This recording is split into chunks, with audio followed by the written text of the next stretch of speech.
Hey, what's up everyone? Sam here. So in this list I'm going to be showing you 5 criminals who sued their victims.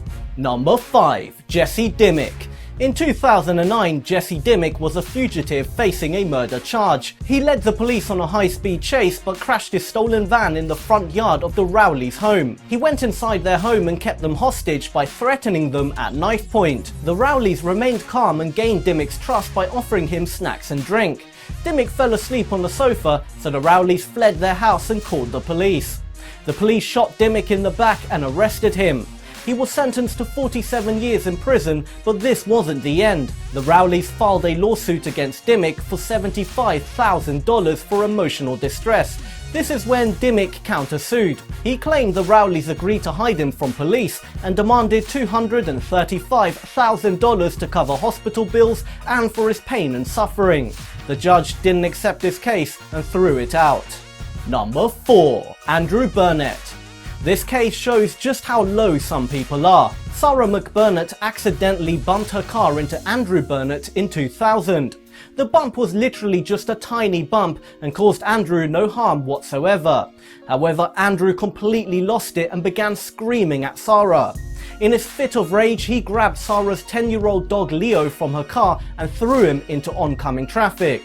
Sarah leaped out to try and save her dog, but sadly he was hit by a car and died en route to the vet. Andrew was arrested for animal cruelty and sentenced to 3 years in prison. However, this ordeal was far from over for Sarah. Years later, Andrew tried to sue Sarah for $1 million because she defamed him to the media. So to sum up, this man kills her dog over nothing, then wants $1 million from her because the media reported on the story. Thankfully, the judge threw out the case and Andrew got nothing. Number 3. Nigel Sykes. Nigel Sykes tried to rob a pizza restaurant in 2010. One employee handed him $140, but another employee tackled him to the ground and wrestled his gun off him. Sykes was arrested and sentenced to 15 years behind bars.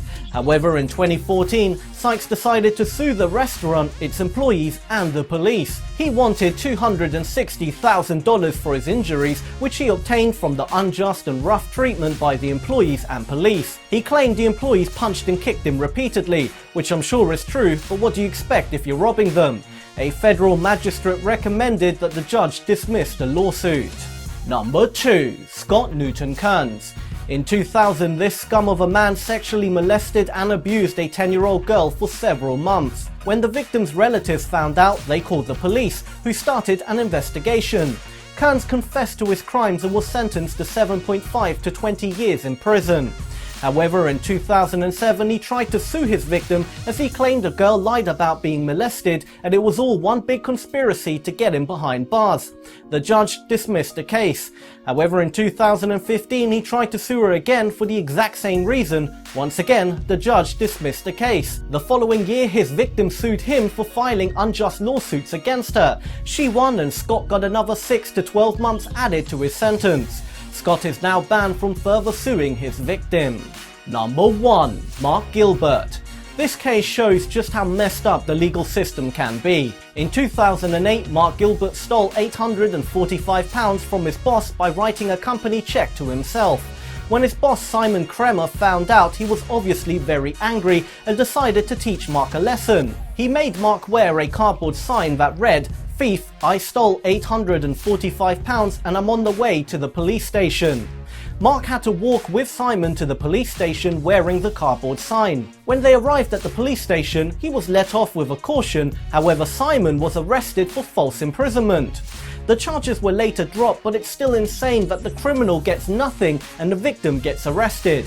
However, this wasn't the end. Mark decided to sue Simon for the psychological damage caused by the embarrassment of wearing the cardboard sign.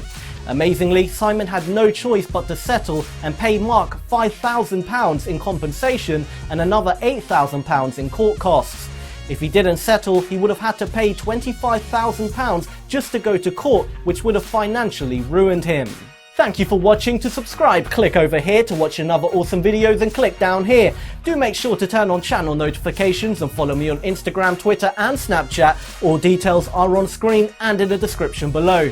Once again, thank you for watching, and until next time, feed your mind.